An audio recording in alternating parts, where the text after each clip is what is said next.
AP వైపు మోంతా తుఫాను దూసుకొస్తుంది. ఆగ్నేయ బంగాళాఖాతంలో తీవ్ర వాయుగుండం ఏర్పడింది.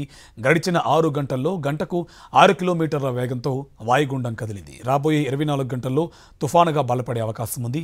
మంగళవారం ఉదయానికి తీవ్ర తుఫానుగా మారే ఛాన్స్ ఉంది. తుఫాను ప్రభావంతో కాకినాడ తీరంలో ఉప్పెనకు అవకాశం ఉండగా తుఫాను తీరం దాటే సమయంలో సాధారణం కంటే 1 మీటర్ ఎత్తున అలలు ఎగిసి పడనున్నాయి. రేపు ఎల్లుండి కోస్తాంధ్రలో భారీ నుంచి అతి భారీ వర్షాలు కురుస్తాయని వాతావరణ శాఖ అంచనా వేసింది. దీంతో ప్రజలు అప్రమత్తంగా ఉండాలని ఏపీ విపత్తుల నిర్వహణ సంస్థ హెచ్చరించింది.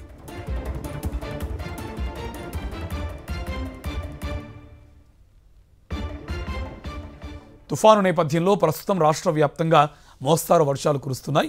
రేపటి నుంచి 30 వరకు భారీ నుంచి అతి భారీ వర్షాలు కురిసే అవకాశం ఉన్నట్టు వాతావరణ శాఖ తెలిపింది. ఈ నేపథ్యంలో 3 రోజుల పాటు కోస్తాలోని పలు జిల్లాలకు రెడ్ అలర్ట్ జారీ చేసింది. 27న అత్యంత భారీ వర్షాలకు అవకాశం ఉండడంతో ప్రకాశం, బాపట్ల, వైఎస్ఆర్, శ్రీ పొట్టి శ్రీరాములు నెల్లూరు, అన్నమయ్య, తిరుపతి జిల్లాలకు రెడ్ అలర్ట్ ఇచ్చింది.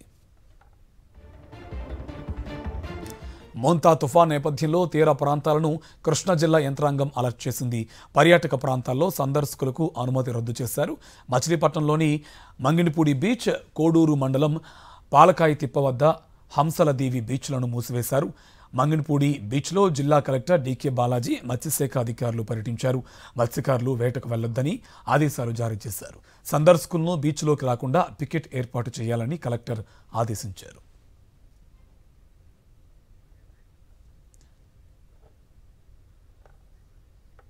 దీనికి సంబంధించి పూర్తి డీటెయిల్స్ మా కరెస్పాండెంట్ అనిల్ మనకి లైవ్లో అందిస్తారు. అనిల్, డీటెయిల్స్ అండి.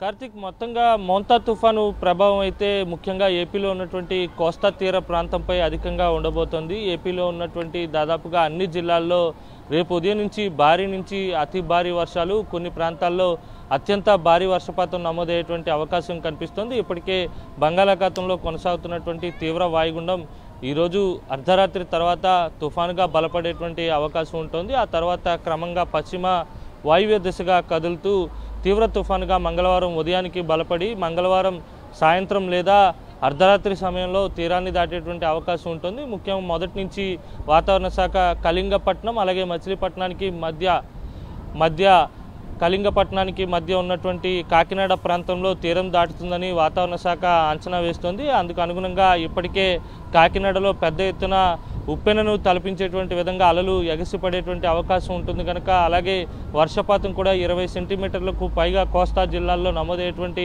అవకాశం ఉంది కనుక అప్రమత్తంగా ఉండాలని వాతావరణ శాఖ సూచిస్తుంది. మరో దశలో పూర్తిగా గాలుల తీవ్రత కూడా కొనసాగేటువంటి అవకాశం కనిపిస్తోంది. అత్యధికంగా 110 నుంచి 120 కిలోమీటర్ల వేగంతో గాలులు ఉండనున్నాయి కనుక తీర ప్రాంత ప్రజలతో పాటు మత్స్యకారులు అత్యంత అప్రమత్తంగా ఉండాలని వాతావరణ శాఖ హెచ్చరించింది. ఎందుకంటే ఇప్పటికే ఎవరైతే సముద్రంలో వేట చేస్తున్నటువంటి మత్స్యకారులు ఉంటారో వారంతా తిరిగి తీరానికి రావాలి, లేని పక్షంలో సురక్షిత ప్రాంతాలకు చేరుకోవాలని వాతావరణ శాఖ హెచ్చరించింది.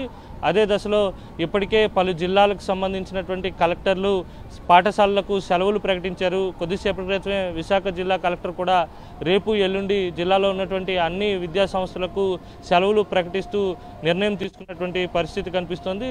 మొత్తంగా కాకినాడ సమీపంలో తీరం దాటితే కనుక పెద్ద ఎత్తున ఆ ప్రాంతంలో పూర్తిగా గాలులకు కరెంటు కానీ లేకపోతే కమ్యూనికేషన్ సిస్టమ్ అంతా కూడా దెబ్బతినేటువంటి అవకాశం ఉంటుందని వాతావరణ శాఖ అంచనా వేస్తుంది. పోర్టులకు కూడా అన్ని పోర్టులకు కోస్తా తీరం వెంబడి ఉన్నటువంటి అన్ని పోర్టులకు 1వ నెంబర్ ప్రమాద హెచ్చరికను కూడా జారీ చేసినటువంటి నేపథ్యం కనిపిస్తుంది. అయితే ఈరోజు అర్ధరాత్రి తర్వాత తుఫానుగా మారిన తర్వాత ఎల్లుండి ఉదయానికి తీవ్ర తుఫానుగా బలపడి ఎల్లుండి సాయంత్రానికి తీరాన్ని దాటేటువంటి క్రమంలో పూర్తిగా పెద్ద ఎత్తున వర్షపాతం నమోదయ్యేటువంటి సూచనలు కూడా స్పష్టంగా కనిపిస్తున్నటువంటి సందర్భం నెలకొంది. ఆయా జిల్లాలకు ఇప్పటికే రెడ్, ఆరెంజ్ అలర్ట్లు కూడా అధికారులు ఇచ్చినటువంటి సందర్భం కనిపిస్తుంది. గాలుల తీవ్రత మరింత పెరిగేటువంటి సూచనలు కూడా స్పష్టంగా ఉన్నాయి. ఇప్పటికే సముద్ర వాతావరణం అలజడిగా మారినటువంటి సందర్భం కనిపిస్తుంది. తుఫాను ఏర్పడిన తర్వాత అది మరింత బలపడితే కనుక దాని తీవ్రత పెరిగేటువంటి అవకాశం అయితే స్పష్టంగా కనిపిస్తుంది. ఏదేమైనప్పటికీ కూడా ఏపీ తీర ప్రాంతానికి మాత్రం మోంతా తుఫాను ప్రభావం అయితే పొంచి ఉన్నది, ముప్పు పొంచి ఉన్నది. అలలు ఎగసి పడేటువంటి అవకాశం ఉంది కనుక ప్రజలంతా అత్యంత అప్రమత్తంగా ఉండాలని చెప్పి వాతావరణ శాఖ సూచిస్తుంది. ప్రయాణాలను వాయిదా వేసుకుంటే మంచిదనే ఒక సూచన కూడా చేస్తుంది. ఎందుకంటే రోడ్డు మార్గం ద్వారా కానీ లేకపోతే విమానయాన ప్రయాణాలు కానీ ఇప్పటికే తూర్పు కోస్తా రైల్వే కూడా అలర్ట్ అయింది, కంట్రోల్ రూమ్లను ఏర్పాటు చేసింది. ప్రత్యామ్నాయ ఎక్కడైనా రైల్వే ట్రాక్లు దెబ్బతిన్నా లేకపోతే విద్యుత్తుకు సంబంధించినటువంటి ఏదైనా ఇబ్బంది కలిగినా ప్రత్యామ్నాయ ఏర్పాట్లు చేసుకునేందుకు ఇప్పటికే రైల్వే శాఖ కూడా సిద్ధమవుతున్నటువంటి సందర్భం కనిపిస్తుంది. ఇలా రాష్ట్రం అంతా కూడా హై అలర్ట్ కొనసాగుతుంది. తుఫాను ఏర్పడిన తర్వాత అది బలపడితే తీరానికి దగ్గరయ్యే కొద్దీ ప్రభావం అయితే పెరిగేటువంటి అవకాశం స్పష్టంగా కనిపిస్తోంది. Karthik. Right, thank you Anil. Montha తుఫాన్ ప్రభావంతో కాకినాడ జిల్లాలో స్కూళ్లకు సెలవు ప్రకటించారు. రేపటి నుంచి 5 రోజుల పాటు సెలవు ప్రకటించారు కలెక్టర్. కాకినాడలో 14 పునరావాస కేంద్రాలు ఏర్పాటు చేశారు. పోర్ట్లో 3వ ప్రమాద హెచ్చరిక జారీ చేశారు. ఉప్పాడ, కాకినాడ బీచ్ రోడ్లో రాకపోకలు నిలిపేశారు. సూర్యారావుపేట అలాగే ఎన్టీఆర్ బీచ్ను పోలీసులు మూసివేశారు. మరింత సమాచారం కాకినాడ నుంచి మా కరెస్పాండెంట్ రాజు అందిస్తారు.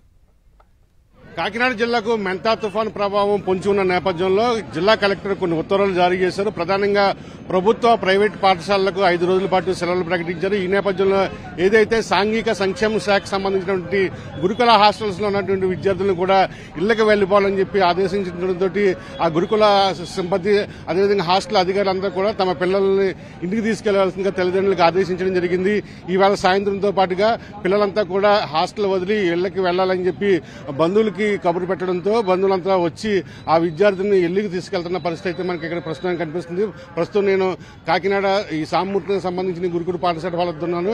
ఇక్కడ చూసినట్లయితే ఆ విద్యార్థులకు సంబంధించిన తల్లిదండ్రులందరూ వచ్చి తమ పిల్లలను వెంట పెట్టుకుని ఇళ్లకు వెళ్లిపోతున్న పరిస్థితి అయితే ఉంది. దాదాపు 5 రోజుల తర్వాత అంటే తుఫాన్ తీరం దాటిన తర్వాత మళ్ళీ యథావిధిగా పాఠశాల తీసిన తర్వాత మళ్ళీ తిరిగి తీసుకురావాలని చెప్పి ఇక్కడ ఉన్నటువంటి గురుకుల హాస్టల్ ప్రిన్సిపాల్ ఆదేశాలు జారీ చేయడంతో తల్లిదండ్రులు వచ్చి పిల్లలంతా కూడా తమ వెంట తీసుకెళ్తున్న పరిస్థితి అయితే కనిపిస్తుంది. ఇంకా ప్రధానంగా చూసినట్లయితే ఇది ముఖ్యంగా ఈ కాకినాడకు సంబంధించి ఈ తుఫాన్ ఈ నెల 28వ తేదీన తీరం దాటే నేపథ్యంలో అటు మత్స్యకారులందరూ కూడా వేటకు వెళ్లవద్దని చెప్పి అధికారులు ఇప్పటికే ఆదేశాలు జారీ చేశారు. దీంతో పాటుగా ఏదైతే కాకినాడ సంబంధించి మున్సిపల్ సంబంధించి 14 పునరావాస కేంద్రాలను ఏర్పాటు చేశారు. తుఫాన్ని ఎదుర్కొనేందుకు సన్నద్ధంగా ఉన్నట్లు అధికారులు చెప్పడం జరిగింది. కాకినాడ కలెక్టరేట్ తో పాటుగా కాకినాడ ఆర్డీఓ కార్యాలయం, పెద్దాపురం ఆర్డీఓ కార్యాలయంలో కంట్రోల్ రూమ్లు ఏర్పాటు చేశారు. ఎటువంటి ప్రమాదం పొంచి ఉన్న ప్రజలు సమాచారం ఇస్తే వెంటనే తక్షణ సహాయ చర్యలు అందించేందుకు కూడా సిబ్బందిని అప్రమత్తం చేసిన పరిస్థితి అయితే ఉంది. ముఖ్యంగా తుఫాన్ తీరం దాటే నేపథ్యంలో ప్రజలెవరూ కూడా ఇళ్లను వదిలి బయటకు వెళ్లొద్దని చెప్పి హెచ్చరికలు జారీ చేశారు. మరోవైపు జిల్లాకు సంబంధించి చూసినట్లయితే ఏలేరు ప్రాజెక్టు ఇప్పటికే దాదాపు 23 టీఎంసీల వాటర్తో నిండుకుండలా మారింది.